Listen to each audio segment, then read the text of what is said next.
আসসালামু আলাইকুম।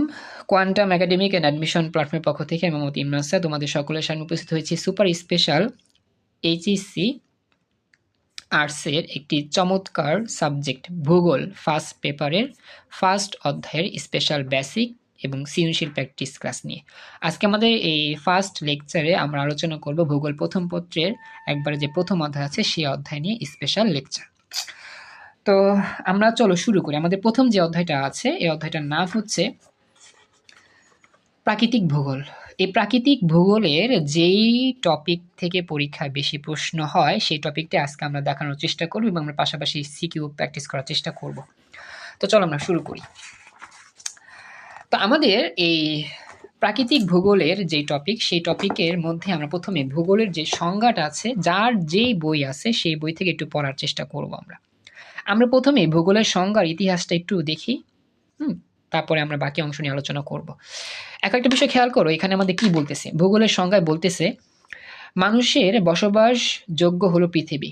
আমাদের পৃথিবী সৃষ্টি কবে, কখন, কী হবে তা জানার জন্য মানুষের আগ্রহের শেষ নেই। সাধারণভাবে বলা যায় আমাদের আবাসভূমি হিসেবে পৃথিবীর কি, কোথায়, কখন, কেন, কিভাবে ইত্যাদি প্রশ্নের জবাব খুঁজতে যে শাস্ত্রের জন্ম তাই হচ্ছে ভূগোল। ভূগোলের ইংরেজি প্রতিশব্দ খুবই ইম্পর্টেন্ট, জিওগ্রাফি মুখস্থ করবা। এই শব্দটি একটা গ্রিস দেশীয় প্রখ্যাত ভূগোলবিদ ইরাটস্থেনিস, উচ্চারণটা এরকম হবে, দুঃখিত উচ্চারণ করতে পারতেছি না, সর্বপ্রথম ব্যবহার করেন। মনে রাখবা ইরাটস্থেনিস।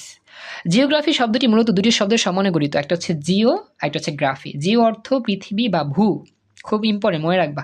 গ্রাফি অর্থ হচ্ছে কি বর্ণনা, অর্থাৎ পৃথিবীর বর্ণনাই হচ্ছে ভূগোল। এখন এই ভূগোল সম্পর্কে বিভিন্ন বিজ্ঞানী বিভিন্ন কথা বলছে, এগুলো একটু মুখস্থ করবা। যেমন ড্যাডলি স্ট্যাম্পের মতে পৃথিবী ও তার অধিবাসীর বর্ণনাই হচ্ছে ভূগোল। রিচার্ড হার্টসন বলেন ভূপৃষ্ঠের পরিবর্তনশীল বৈশিষ্ট্যের যথাযথ যুক্তিসঙ্গত সুবিন্যস্ত বিবরণী হচ্ছে ভূগোল। অধ্যাপক এ ম্যাকনি বলেন মানুষের সঙ্গে সম্পর্কিত ভৌত ও সামাজিক পরিবেশে মানুষের কর্মকাণ্ড ও জীবনধারার বর্ণনাই ভূগোল। তাই বলা যায় মানুষের জীবনের সাথে ভূগোলের সম্পর্ক অঙ্গাঙ্গিভাবে জড়িত। আর প্রাকৃতিক নিয়মই ভূগোলের বিষয়বস্তু, তাই বলা হয় ভূগোল হলো সব প্রাকৃতিক বিজ্ঞানের জননী। খেয়াল রাখবা কথাটা। ভূগোল বিষয়কে মূলত 3 ভাগে ভাগ করা হয়ে থাকে, যথা প্রাকৃতিক ভূগোল, মানব ভূগোল এবং কি পদ্ধতিগত ভূগোল। এর ইংরেজি নামগুলো মনে রাখার চেষ্টা করবা। এটা হচ্ছে ভূগোলের 3টা শ্রেণী বিভাগ। মোটামুটি ভূগোল সম্পর্কে আমরা প্রাথমিক ধারণা নিলাম, একটু আমাকে জানাও মোটামুটি এতটুকু বুঝতে পারছো কিনা, জাস্ট কিছু ইনফরমেশন জানতে হবে এমসিকিউর জন্য। আর কে কি মতামত প্রকাশ করছে ভূগোল সম্পর্কে, সব এতটুকু বুঝছো? কার কোনো প্রশ্ন আছে এখানে? তাড়াতাড়ি বলো, সময় কম। এতটুকু বুঝতে পেরেছো? রেসপন্স করতে হবে। সুরাইয়া, রত্না, তারপর হচ্ছে জাহিদ, তারপর হচ্ছে গিয়ে বাপ্পি, একটু কথা বলো প্লিজ। বুঝতে পেরেছো কি এতটুকু? তাড়াতাড়ি বলো, আমাদের সময় কম তো। রেসপন্সটা দ্রুত করলে ভালো হতো। আচ্ছা ঠিক আছে, এখন আমরা যাচ্ছি আমাদের ইম্পর্টেন্ট টপিক, যে টপিক থেকে আমার পরীক্ষায় প্রশ্ন হয়, সৃজনশীলে মূলত প্রশ্ন হয়। এখন পরবর্তী অংশের মধ্যে প্রাকৃতিক ভূগোলের সংজ্ঞা লেখছে কয়েকটা, যেখানে অনেকগুলো মনীষীর কথা বলা আছে, মানে মনীষী বলতে মানে বিজ্ঞানী আর কি। তো এগুলোর মধ্যে তুমি যেটা সহজ সেটা মনে রাখবা। তবে পরীক্ষার মধ্যে আসলে অনেকটা ইম্পর্টেন্ট তত্ত্ব আছে কিছু কিছু বিজ্ঞানীর, সেগুলো কোনটা হবে আমি আস্তে আস্তে প্র্যাকটিস করার সময় দেখা দিব। এরপর হচ্ছে তুমি আর কি পড়বা বৈশিষ্ট্য, প্রাকৃতিক ভূগোল, এগুলো একটু পড়ে নিবা। এগুলো তেমন আমাদের এখন আলোচনার বিষয় না, এখন আলোচনার সবচেয়ে ইম্পর্টেন্ট বিষয় হচ্ছে এটা, প্রাকৃতিক ভূগোলের পরিসরটা আমরা আলোচনা করবো। হ্যাঁ, এখান থেকে খেয়াল করো, এইখান থেকে আমাদের সৃজনশীল প্রশ্নে আসার ইম্পর্টেন্স যে সাজেশন সেটা তুমি পেয়ে যাবে, আমি তোমাকে দেখাবো। প্রাকৃতিক ভূগোলের পরিসর আমরা যাই। প্রাকৃতিক ভূগোলের পরিসর অত্যন্ত ব্যাপক। পৃথিবীর জন্ম, আকার, আয়তন, পৃথিবীর উপগ্রহ, চন্দ্র, সূর্যের অবস্থান, পৃথিবীর গতি, ভূপ্রকৃতি, শিলা, খনিজ, ভূমির ধীর ও আকস্মিক পরিবর্তনের উপাদান, নদ-নদী, জলবায়ু ইত্যাদি বিষয় প্রাকৃতিক ভূগোলের অন্তর্ভুক্ত। তাই আলোচনার সুবিধার জন্য প্রাকৃতিক ভূগোলের পরিসরকে নিম্নোক্ত 7টি শ্রেণীতে ভাগ করা যায়। এমসিকিউতে আসতে পারে যে প্রাকৃতিক ভূগোলের পরিসরকে কয় ভাগে ভাগ করা যায়? 7টি ভাগে। আর আমাদের ভূগোল মূলত কয়টা অংশে ভাগ করা হয়? 3টা অংশে, মনে রাখবে এগুলো। তো আমাদের শ্রেণী নিচে যে বিভক্ত করা হয়েছে শ্রেণীগুলো, সেগুলো আলোচনা করা হলো। 1 নাম্বার কি সবচেয়ে ইম্পর্টেন্ট, পরীক্ষা আমাদের এখান থেকে সৃজনশীল প্রশ্ন এসেছে, ভূমিরূপবিদ্যা। 2 নাম্বার জলবায়ুবিদ্যা। 3 নং হচ্ছে সমুদ্রবিদ্যা। 4 নং মৃত্তিকাবিদ্যা। 5 নং জীব ভূগোল, 6 নং প্রাণীবিদ্যা, 7 নং আবহাওয়াবিদ্যা। মনে রাখবা আমাদের এই টপিক থেকেই সৃজনশীল প্রশ্ন এসেছে। তো এই প্রতিটা যে পয়েন্টের নাম বলা হয়েছে প্রত্যেকটা পয়েন্টের বিবরণ বিস্তারিত পড়তে হবে। আমি পড়ায় দিব, বুঝা দিব।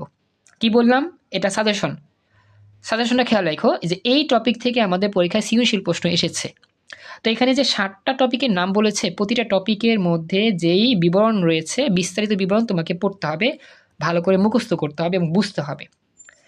এই কথাটা কি বুঝতে পেরেছো? জাহিদ, রত্না, সুরাই আমাকে জানাও, কারণ এটা যদি তুমি মুখস্থ রাখতে পারো ভালো করে তুমি লিখতে পারবা সৃজনশীল। আমি একটু পর দেখাবো। একটু আমাকে জানাও তোমরা কি এতটুকু বুঝতে পারলা কিনা। আমাদের আর মাত্র 10 মিনিটের মতো সময় আছে এই ক্লাসে।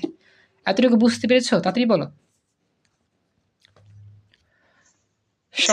আচ্ছা, থ্যাংক ইউ। এবার আমি যাচ্ছি আমাদের প্রথম যে স্পেশাল টপিক সেটা ভূমিরূপবিদ্যা, যার ইংরেজি নামটা কি? জিওমরফোলজি। একটু ওয়েট করো, আমি একটু আসতেছি।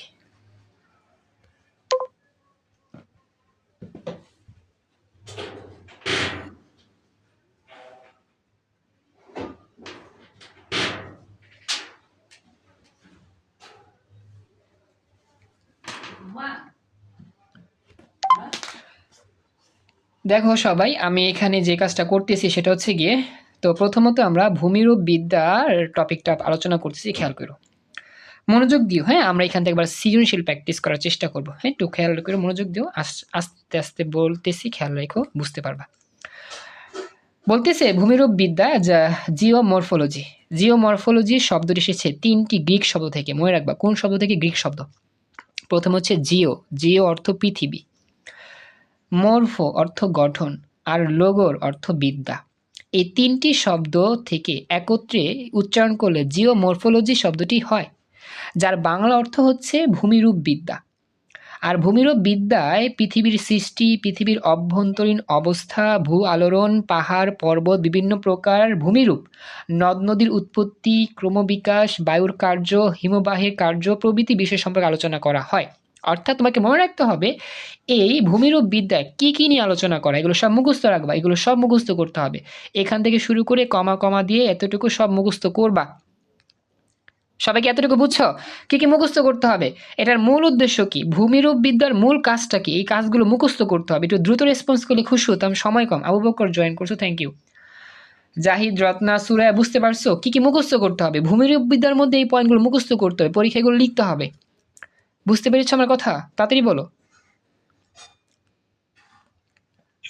আচ্ছা, এখন এরপরে কি পড়বো আমরা? এরপর হচ্ছে বলতেছে এখানে যে আমাদের এই শাখা থেকে আরও জানা যায় পৃথিবীর উৎপত্তি সংক্রান্ত নানা প্রকার মতবাদ, অর্থাৎ পৃথিবী শুরু হয়েছে কিভাবে, সৃষ্টির প্রথম অবস্থায় পৃথিবীর আকার ও আকৃতির আয়তন কেমন ছিল তার বিবরণ বোঝা যায়, ভূমিকম্প সম্পর্কে ধারণা করা যায়, ভূ আলোড়ন সম্পর্কে ধারণা করা যায়, পৃথিবীর বিভিন্ন স্থানে নানা প্রকার যে ভূমিরূপের সৃষ্টি হয় সেই সম্পর্কেও বিস্তারিত জ্ঞান লাভ করা যায় এই ভূমিরূপ বিদ্যা থেকে। ব্যাস হয়ে গেল। তো আমাদের এগুলো সব পড়তে হবে, মুখস্থ করতে হবে যে আমাদের এই ভূমিরূপ বিদ্যায় কোন কোন বিষয়গুলো নিয়ে আলোচনা করা হয়। যদি এটা মনে রাখতে পারো তাহলে সৃজনশীলে খুব ভালো করে লিখতে পারবা। এটা আমাদের মূল বইয়ের টপিক পড়া শেষ। এখন আমরা সৃজনশীল প্র্যাকটিস শুরু করব। আমাকে একটু জানাও মূল বইয়ের এই এতটুকু টপিক বুঝতে পারছো কিনা। জাহিদ, তারপর হচ্ছে গিয়ে রত্না, সুরাইয়া, মোজাহিদ জয়েন করছো। মোজাহিদ, আমাদের ক্লাস শুরু হবে সায়েন্সের ক্লাসটা পরে, রুটিনটা দেখো গ্রুপে। কার কোনো প্রশ্ন আছে? আমি এখন সৃজনশীল প্র্যাকটিস করতে যাব। সুরাইয়া আমাকে জানাও, সুরাইয়া বুঝছো কেমন? রেসপন্স করো। রত্না রেসপন্স করো, জাহিদ রেসপন্স করো, মোজাহিদ, আবু বকর তোমরা রেসপন্স করো। উত্তর দিও প্লিজ, দ্রুত বললে আমার উপকার হয়, তাড়াতাড়ি। সুরাইয়া, রত্না একটু কথা বলো। রত্না একটু কথা বলো, তুমি কি বুঝতে পারছো? একটু আমাকে জানাও, আমাদের সময় কম তো, তাড়াতাড়ি বললে উপকার হবে। ভয়েসে বললে তাহলে ভালো হয়, ভয়েসে বলো। Okay, thank you. আর সুরাইয়া চ্যাট বক্সে যদি পারো বইলো, আর যদি না পারো অবশ্যই কষ্ট করে চেষ্টা করো ভয়েসে বলার জন্য। চলো আমরা শুরু করি। আমাদের এখান থেকে বিগত বছরের বোর্ড পরীক্ষায় কিরকম প্রশ্ন এসেছে আমরা চলো দেখি। আমরা যদি লগে লগে এমসিকিউ প্র্যাকটিস না করি, লগে লগে সিকিউ প্র্যাকটিস না করি, আমাদের আসলে পড়ার কোনো মজাই হইলো না, বা পড়ার কোনো সিস্টেমই হলো না। লগে লগে সলভ করতে হবে, লগে লগে যখনই তুমি টপিক পড়ো তখনই লগে লগে সলভ করতে হবে। দেখো প্রথমে কি বলছে প্রশ্ন, খেয়াল করো। Cumilla board, Sylhet board, Barishal board 19 সালে আসা যে প্রশ্ন, সেই প্রশ্নটার উদ্দীপকটা ভালো করে পড়ো। প্রাকৃতিক ভূগোলের একটি গুরুত্বপূর্ণ শাখা। যেখানে ভূ আলোড়ন, দেখছো এই কথাটা আমরা একটু আগে বই পড়ছিলাম, ভূ আলোড়ন ও তার ফলে সৃষ্ট ভূমিরূপও পড়েছিলাম, নিয়ে আলোচনা করা হয়। অনুরূপভাবে অন্য একটি শাখায় সমুদ্রের তলদেশের বৈচিত্র্যপূর্ণ ভূমিরূপ ও সমুদ্র স্রোত নিয়ে আলোচনা করা হয়। এটা উদ্দীপক। এখন আমাদের প্রথমে কি বলছে একটু খেয়াল করো। বলতেছে গণঙে উদ্দীপকে প্রথমে উল্লিখিত প্রাকৃতিক ভূগোলের শাখাটির গুরুত্ব ব্যাখ্যা করো। এখন আমাদের প্রথমে উদ্দীপকের প্রথম অংশে মানে প্রথম বাক্য, এখান থেকে শুরু করে এই পর্যন্ত ভূগোলের যেই শাখা নিয়ে আলোচনা করা হয়েছে সেই শাখাটার নাম কি বলতো? প্রথম বাক্যে ভূগোলের কোন শাখা নিয়ে আলোচনা করা হয়েছে, শাখাটির নাম কি বলো? একটু আগে আমরা মূল বই থেকে পড়ছি। থ্যাংক ইউ, আমাদের ক্লাসে একটু আগে জয়েন করছিল কি? হ্যাঁ, ভূমি প্রকৃতি, ভূপ্রকৃতি, চমৎকার, তো রাইট। হ্যাঁ, তো এখন এইটাই তোমাকে প্রথমে এক লাইনে লিখতে হবে যে উদ্দীপকে যে আমাদের ভূগোলের শাখার কথা বলা হয়েছে সেটা হচ্ছে কি ভূমিরূপবিদ্যা বা ভূপ্রকৃতির যে অংশটা, ভূমিরূপবিদ্যা, খেয়াল রাখবা। নিচে এটা গুরুত্ব আলোচনা করা হলো। প্রথমে আমাদের গুরুত্ব চাইছে, চলো শুরু করি। আমাদের উদ্দীপক পড়ে বুঝতে হবে। তো উদ্দীপকের প্রথম বাক্যে উল্লিখিত প্রাকৃতিক ভূগোলের যে শাখাটির কথা বলা হয়েছে সেটা হচ্ছে ভূমিরূপবিদ্যা। খেয়াল রাখো কি বলছে, ভূমিরূপবিদ্যা। নিচে ভূমিরূপবিদ্যার শাখাটির গুরুত্ব ব্যাখ্যা করা হলো। এখন আমরা গুরুত্ব ব্যাখ্যা করবো। আমরা তো আসলে মেন বইয়ে পড়ছিলাম ভূমিরূপবিদ্যা কি কি থাকে, তো দেখি এখানে ভূমিরূপবিদ্যার গুরুত্বে কি কি কথা বলেছে। প্রথমত আলোচনা শুরু করি। ভূমিরূপবিদ্যায় পৃথিবীর বিভিন্ন অঞ্চলে বিভিন্ন শ্রেণীর ভূত্বক কিভাবে নানা রকম পদ্ধতিতে গঠিত হয়েছে তা নিয়ে আলোচনা করা হয়। পর্বত, মালভূমি, সমভূমি, জলাশয় কিভাবে সৃষ্টি হয়েছে, পৃথিবীর ভূমিকম্প, ভূ আলোড়ন ও আগ্নেয়গিরি সৃষ্টির কারণ, পরিমাপ, অবস্থান ইত্যাদি বিষয় নিয়েও আলোচনা করা হয়। এছাড়াও মহাদেশীয় সঞ্চায়ন, প্লেট টেকটনিক, যেমন আমাদের যে ভূমিকম্প হলে যে টেকটনিক প্লেটের সংঘর্ষ হয় সেটা, এটাও কিন্তু আমাদের এই ভূমিরূপবিদ্যার আলোচনা। এবার হচ্ছে মৃত্তিকার সৃষ্টি, শিলার গঠন, বিন্যাস ও পর্বতের গঠন, অবস্থান ও প্রকারভেদ সম্পর্কে গুরুত্বারোপ করা হয়েছে। প্রকৃতপক্ষে সময় ও অঞ্চলের স্কেল বা পরিসরের বিভিন্ন ভূমিরূপের বিশ্লেষণের লক্ষ্য ও সামর্থ্য সমস্যা বর্ণনা করে। অর্থাৎ আমাদের এই ভূমিরূপবিদ্যায় বিভিন্ন রকম সমস্যা নিয়ে আলোচনা করা হয়, সমস্যার সমাধান নিয়ে আলোচনা করা হয়। ভূমিকম্প হলে ভূমিকম্প কেন হয়েছে, কতটুকু স্থায়ী ছিল, আর কি হইতে পারে কিনা, এই বিষয়গুলো ভূমিরূপবিদ্যা আলোচনা করা হয়। তার মানে ভূমিরূপবিদ্যা একটা গুরুত্ব এখানে কাজ করতেছে।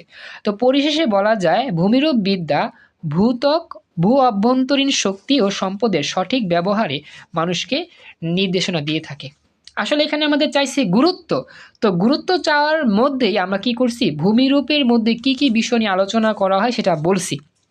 আর গুরুত্বের মধ্যে জাস্ট আমরা এটা এক্সট্রা বলবো, নিজেরা বানায় বলবো যে ভূমিরূপ বিদ্যার মাধ্যমে আমাদের যে ভূ অভ্যন্তরীণ যে আলোড়ন, বিশেষ করে আমাদের ভূমিকম্পের যে বিষয়টা আছে সেটা আমরা তুলে ধরবো।